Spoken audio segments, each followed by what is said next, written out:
Welcome to OpaZao. It's Greek, Opa, excited, and Zao, ancient Greek for living. So it's about excited living, and we are here today not just podcast, but we're also going to be on YouTube. So people that can watch, hope you enjoy it. People that are listening, hope you really enjoy it as well.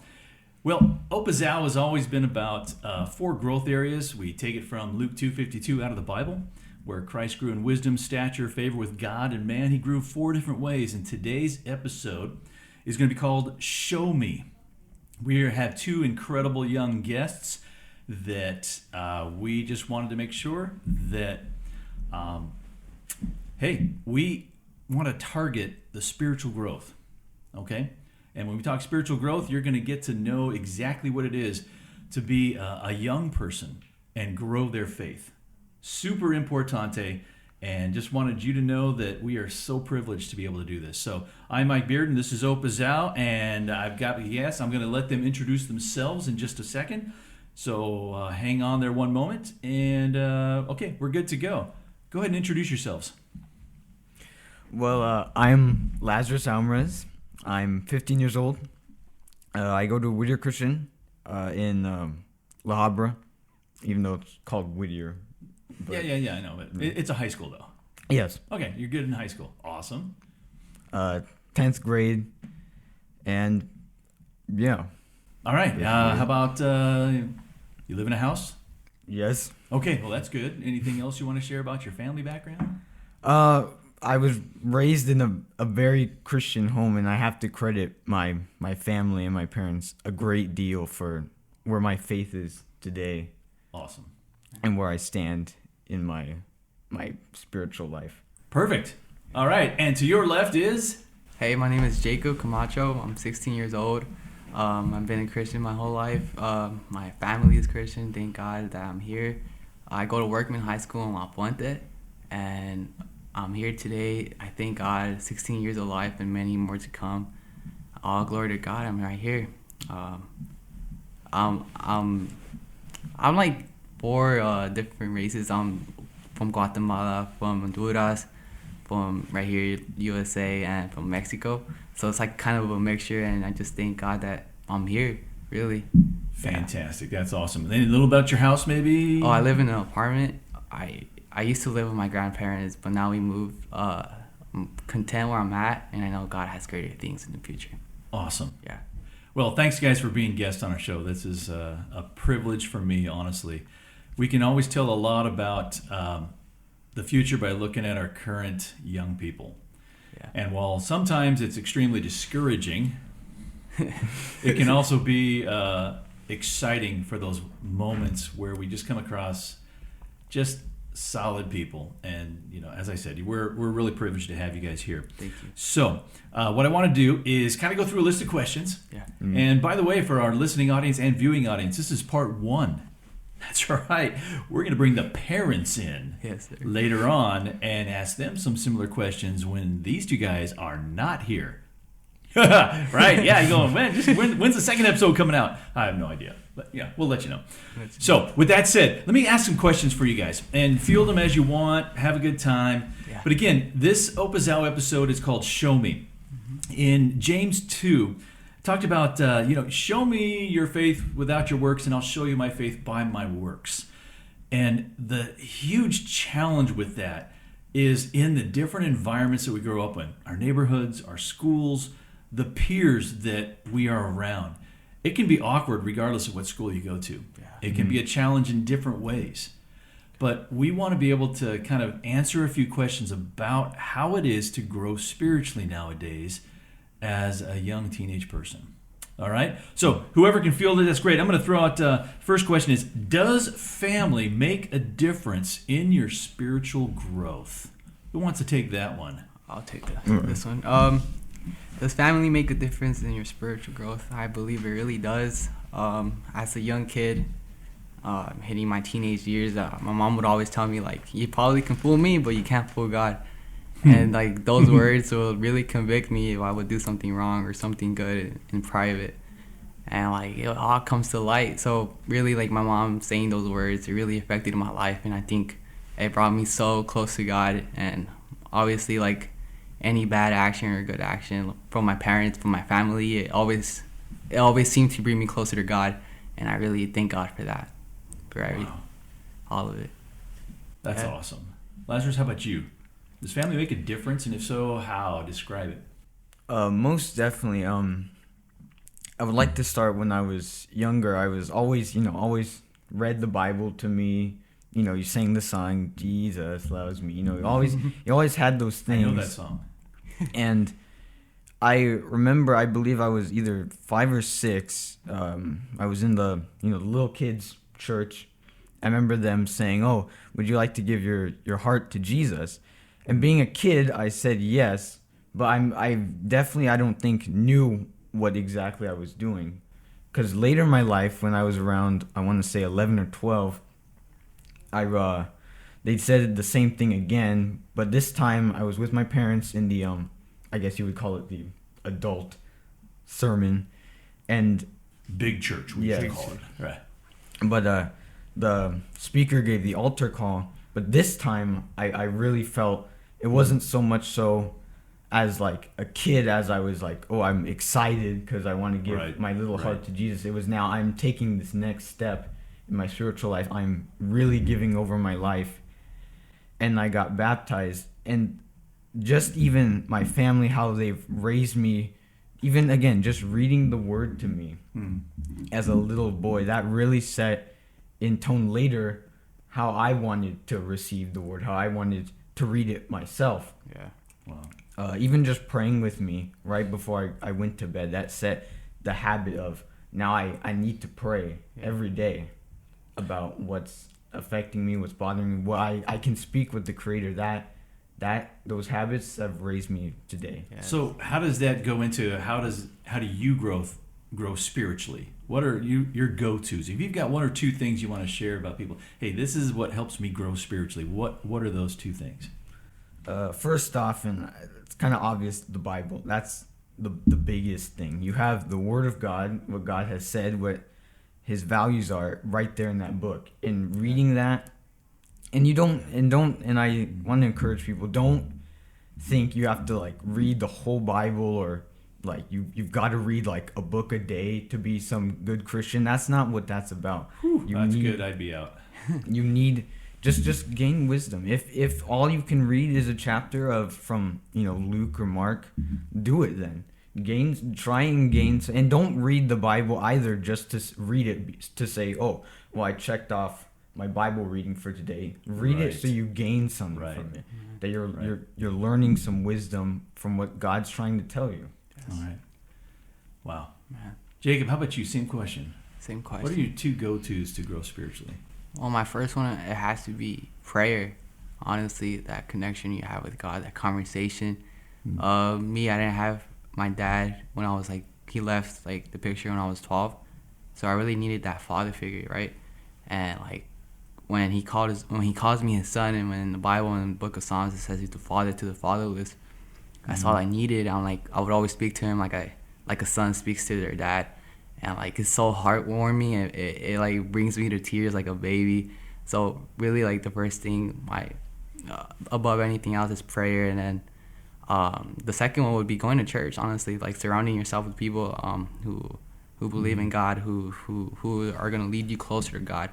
Your surroundings, your influences, it really affects a big role in your life, your spiritual walk. Well, let me follow up on that one with you, Jacob. You talked about surrounding yourself with people that encourage you to grow spiritually.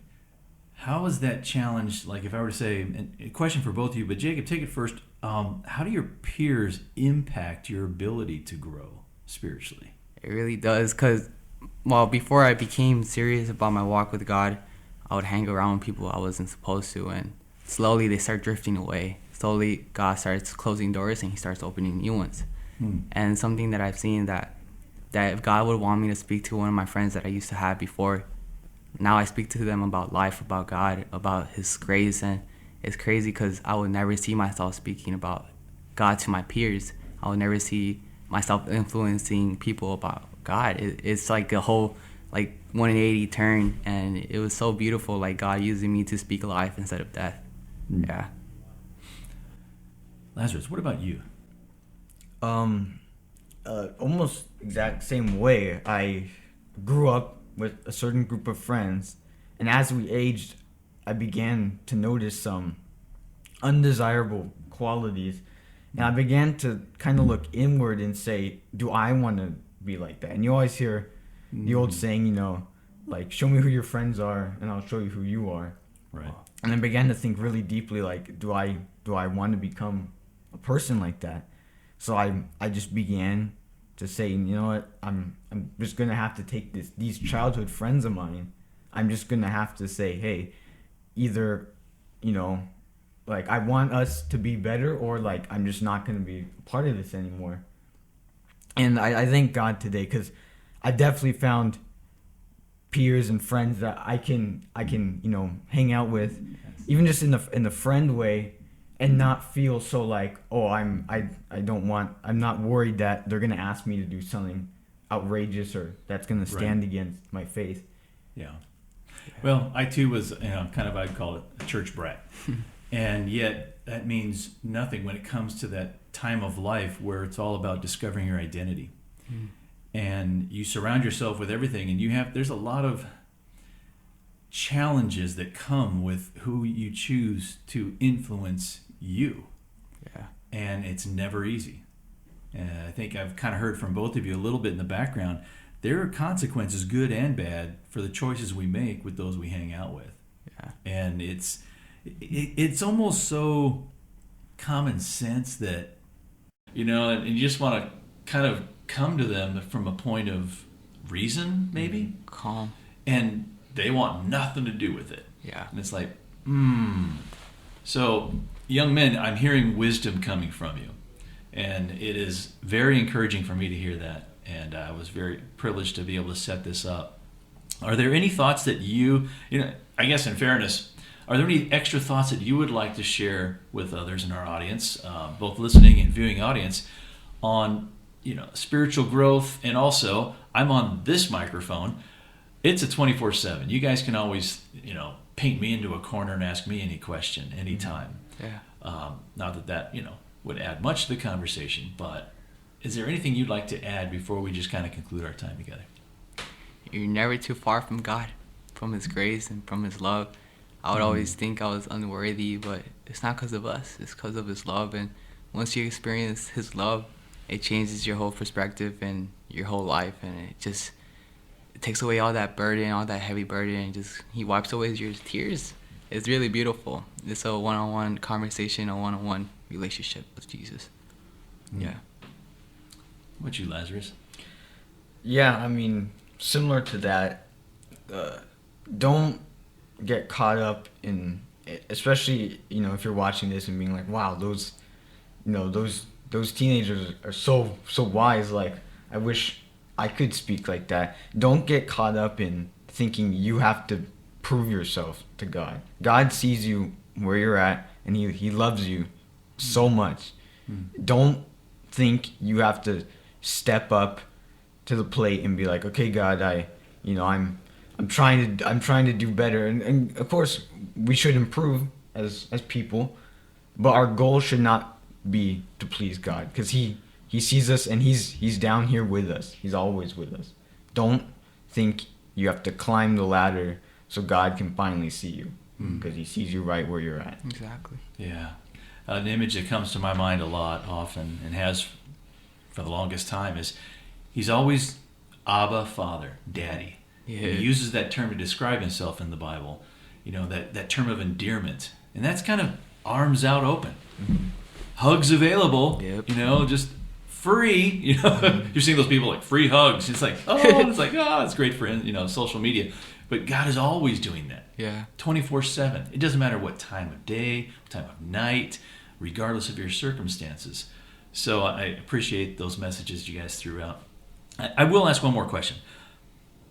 Let's get real. Describe or share as much as you feel comfortable. What was the hardest time for you to even think about growing spiritually? What was one of those, what makes it really difficult for you now, or was there a time in the past that really was a challenge? Forgiving and letting go. It was really big challenge. I think it really had a big toll on me. It really, like, I would cast burdens on myself that God would never want on my life. I was thinking thoughts that God never had in mind for me. And once I wasn't in God's will, like everything went in shade and darkness. But even in that, God still used it to bring me closer to Him. And He still showed me that He was there every step in the way, even in my darkest hours. Yeah. And, Wow. yeah. Thanks for sharing that. How about you, Laz? What do you think? As I kind of said earlier, when I had to kind of let go of some of my friends. Yeah. I've known these guys for years, and I began to kind of think, well, maybe it's okay just this one time, or maybe the Bible doesn't say I can't do this. But as I began to think about it, this is what I have to do. This is what God's telling me. Wow. And it was very difficult, because I would often say, like, well, God, why can't you just change all of them? Why do I have to do this? Yeah. But then I was like, this is gonna be a trial, definitely, but I can see myself being stronger, and I know God has something even better planned.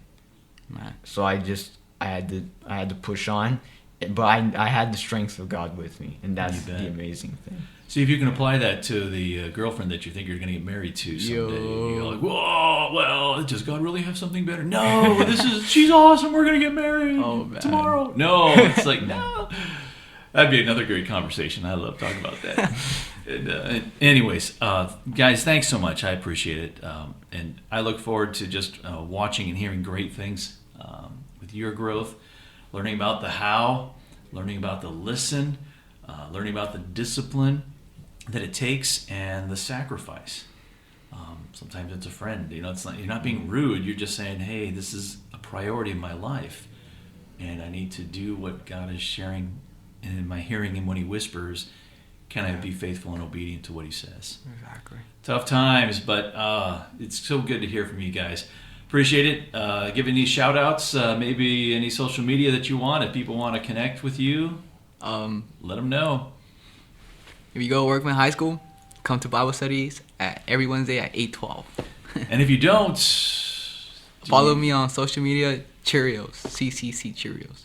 CCC Cheerios. Yeah, I'll be posting about Jesus right there and see like where God is going to take me. Okay, what's the social media they're going to be looking at that? Is that Insta? Oh, yeah, Instagram. My bad. Okay, no worries. All right, so CCC Cheerios on Instagram. Laz, anything? Don't give me your email. Don't give me your social security number. We don't want to know that. I mean, if you're thinking about Whittier Christian, it's a good school. All right. I've recommended it to so many people. Perfect. Good plug for WC. All right, ladies and gentlemen, thanks a bunch. I appreciate your time watching us. You can always visit us, reach out to us. We're on Instagram as well. This is OpaZao is really part of a larger group called Epic Listening Productions. And you can find and hit us up on Instagram as well, Epic Listening Productions, OpaZao, they're all there. And hey, that's about all I got for today. So we're going to bring in the parents for part 2 of this conversation.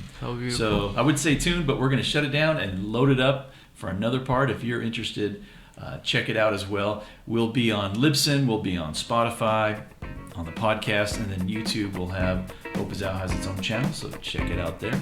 And we'll go from there. Thanks, guys. You're awesome. Thanks. You rock. And everybody else, hang in there. Let us know how we can be praying for you. Anytime, just reach up and let us. It'll be a privilege and an honor to come alongside of you. Take care. Talk to you later.